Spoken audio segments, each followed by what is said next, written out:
আমার বুবু একজন সুন্দরী এবং চরিত্রবান ছিলেন।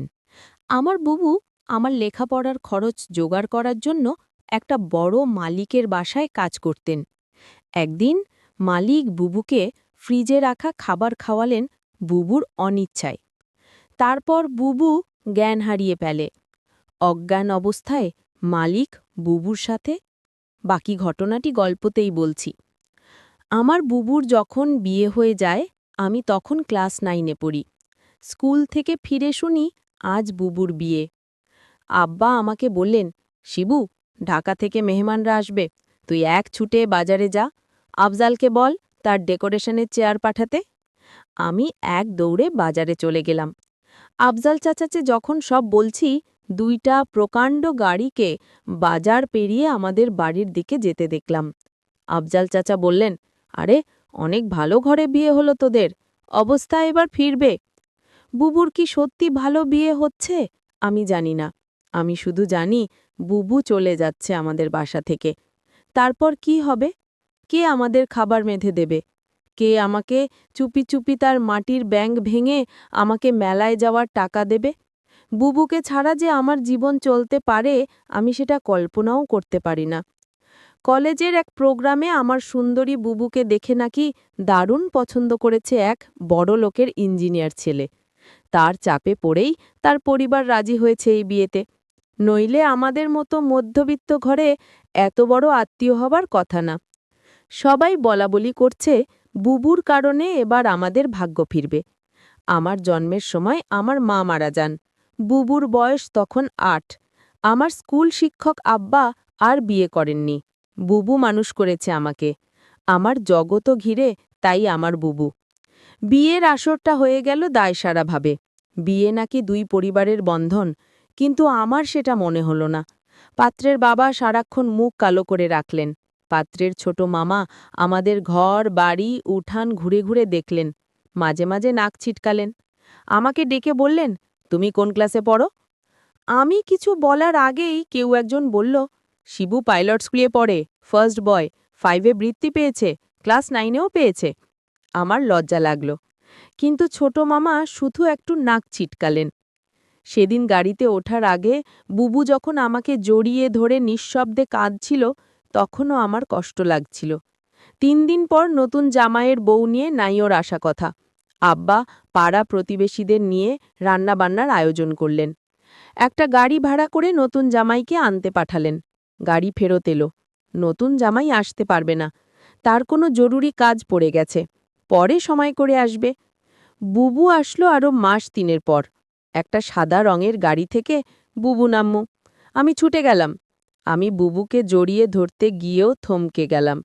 গায়ে দামি ফিনফিনে শাড়ি, মুখে পার্লার থেকে করা মেকআপ, ব্ল্যাক করা বাঁকানো ভ্রু আর স্ট্রেট করা চুলে আমার বুবুকে কেন জানি হঠাৎ অচেনা লাগলো। আব্বা দৌড়ে এলেন, জামাই আসেনি? না আব্বা, সাইটের কাজে গেছে। বুবু আব্বাকে ধরে কিছুক্ষণ কাঁদল। আমি সারাদিন বুবুর আশেপাশে ঘুরঘুর করলাম, কিন্তু বুবুকে কেমন আনমনা দেখলাম। শুধু একবার আমাকে জিজ্ঞাস করল, শিবু, পড়াশুনো করছিস তো ঠিকমতো? রাতে আমার ঘুম এলো না। বড় অভিমান হলো, বুবু অনেক বদলে গেছে। এই অল্প দিনে এত বদলে যেতে পারে মানুষ? বুবু 3 দিন থাকল।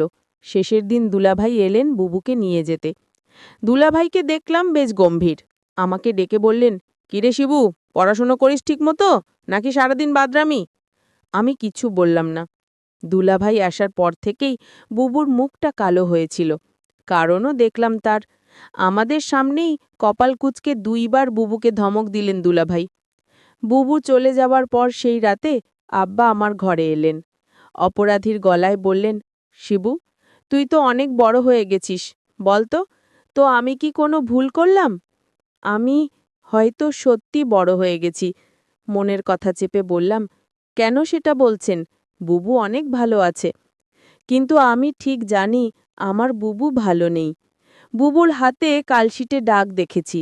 আমার হাসি খুশি বুবু কেমন গুটিয়ে গেছে মাত্র 3 মাসে। এর ঠিক 1 বছরের মাথায় আব্বাজান মারা গেলেন। আমি একা হয়ে গেলাম। পাড়া প্রতিবেশীরা বুবু দুলাভাইকে চেপে ধরলেন আমাকে নিয়ে যাবার জন্য। বুবু উৎকণ্ঠা নিয়ে দুলাভাইয়ের মুখের দিকে তাকালো।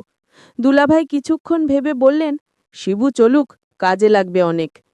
কাজেই আমি আমার বই খাতা নিয়ে বুবুর বাসায় উঠলাম। দুলাভাইয়ের পোস্টিং তখন আমাদের গ্রামের কাছেরই শহরে। ছোট ছিমছাম দুরুমের বাসা, আমি এক রুম ভাগে পেলাম। শহরের একটা স্কুলে ভর্তি হলাম। দুলাভাই চাকরির পাশাপাশি কন্ট্রাক্টরের ব্যবসা করতেন। একদিন আমাকে বললেন তার সাইটে গিয়ে কাজ তদারকি করতে। আমার স্কুলের ক্লাস মিস হতে লাগলো। আমি বই খাতা নিয়ে সাইটে চলে যেতাম। সারাদিন কাজ শেষে বাসায় ফিরে খুব ক্লান্ত লাগত। আমার রেজাল্ট খারাপ হতে শুরু হলো। বুবু একদিন ভয়ে ভয়ে দুলাভাইকে বলল, শিবু ভালো ছাত্র, ওর পড়াশোনায় ক্ষতি হচ্ছে না তো? দুলাভাই তেতে উঠলেন, গরিবের ছেলে, খেতে খাবে, পড়াশোনা করে কি হবে? যতটুকু দরকার ততটুকু শিখলেই হবে। বুবু তাড়াতাড়ি বলে উঠলেন, ঠিকই তো শিবু, পড়াশোনা করে প্রতিষ্ঠা পেতে সময় লাগবে। তুই দুলাভাইয়ের সাথে কাজ শেখ, অনেক কাজে লাগবে। আমি বুবুর কথায় অবাক হয়ে গেলাম। এই বুবুই আমাকে তৈরি করেছে। সব সময় বলতো পড়াশোনা করে একদিন অনেক বড় হতে হবে। পড়াশোনা ছাড়া আমার আর কোনো কাজ নেই। আজ কত পরিবর্তন। আমি দুলাভাইয়ের সাইটে কাজ দেখতে লাগলাম। ক্লাস 9-এর একটা কিশোরের জন্য নিশ্চয়ই খুব সহজ কাজ না, কিন্তু আমি শিখতে লাগলাম, সাথে পড়াশোনাও করতাম সাইটে। সাইটের লোকজনের কাছেই খবর পেতাম দুলাভাইয়ের কর্মকাণ্ড নিয়ে। দুলাভাই আরও কয়েকজনের সাথে প্রেম করে বেড়ায়, আমি টের পাই। মাঝে মাঝে বুবুর চাপা কান্নার আওয়াজ পাই। সকালে কিছু কিছু দিন বুবুর হাতে নতুন কালশিটে দাগ বুবু লুকাতে চেষ্টা করে। আমি বুঝেছি দুলাভাই বুবুকে অন্যায় অত্যাচার করে। আমার বুবু অনেক বদলে গেছে। আমার মনে হয় আমাকে নিয়ে বুবু ভারী অস্বস্তি বোধ করে। কেমন পালিয়ে বেড়ায়, দেখা হলে ঠিকমতো কথা বলে না। মাঝে মাঝে দুলাভাই বুবুকে পার্লার থেকে সাজিয়ে পার্টিতে নিয়ে যায়। আমার অবাক লাগে। তবুও এক একটা দিন যখন বাসায় দুলাভাই থাকে না, হঠাৎ সেই পুরন দিনের মতো বুবু তেল নিয়ে এসে বলে, শিবু আয় তো, মাথায় দিয়ে দি। আমার চোখে পানি আসে। আমি লুকাবার চেষ্টা করি। একদিন অনেক রাতে ফিলে দুলাভাই আমাকে ঘুম থেকে ডেকে তুললেন। আমি জেগে দেখি দুলাভাই প্রচণ্ড রেগে আছেন। আমাকে বললেন, হারামজাদা, তোকে আমি সাইড দেখতে দিচ্ছি আর তুই সেখানে পড়াশোনা করিস? আমি চুপ করে দাঁড়িয়ে রইলাম।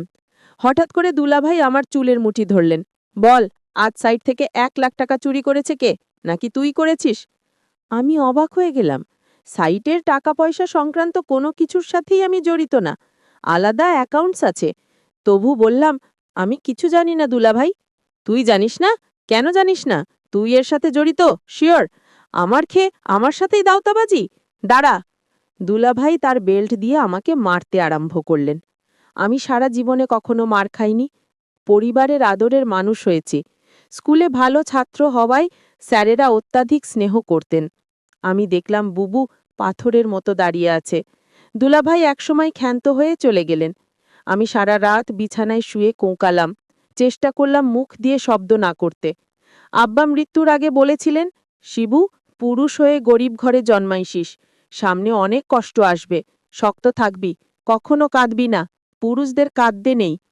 পরদিন সকালে আমার ঘুম শরীরে হালকা জ্বর নিয়ে উঠে দেখি বুবু বসে আছে আমার শিয়রে। শিবু, উঠতে পারবি? আমি মাথা নাড়লাম, হ্যাঁ। তাহলে চল। তাকিয়ে দেখি বুবু একটা ব্যাগ গুছিয়ে রেখেছে। আমি বললাম, কোথায়? বাড়ি ফিরে যাব। চল, তুই আবার ভালো করে পড়াশুনো শুরু করবি। আমি দরকার হয় বাসায় কাজ করব। দুইজনের একটা ব্যবস্থা হয়ে যাবে। আমি অবাক হয়ে তাকিয়ে রইলাম। বুবু আমার জন্য তার স্বামীকে ডিভোর্স দিয়ে চলে এলো এবং সেই বাড়ি থেকে চিরদিনের জন্য চলে এলো। তারপর বাসায় আমি আর বুবু থাকি। বুবু একটা বড়লোক বাসায় কাজ পেল। তাদের কাপড় ধোয়া, রান্না করা ইত্যাদি তাদের কাজ করতে হবে। মাস শেষে যে টাকাটা পাবো সেই টাকা দিয়ে আমার লেখাপড়ার খরচ আর পরিবার চলে যাবে। বুবু যে বাড়িতে কাজ করে সেই বাড়ির মালিক বুবুকে একদিন বলেছিল, তোমার যত টাকা দরকার আমি দিব, তুমি শুধু একটি কথা রাখো। বুবু বলল, আমি বাসায় কাজ করি, এটাই আমার চলে, অতিরিক্ত টাকার আমার দরকার নেই। বুবু বুঝতে পেরেছিল বাসার মালিকের চরিত্র ভালো না। তারপরও বুবু এই বাড়িতে কাজ করে যে টাকা পেত সেটা দিয়েই আমাদের মাস চলে যেত।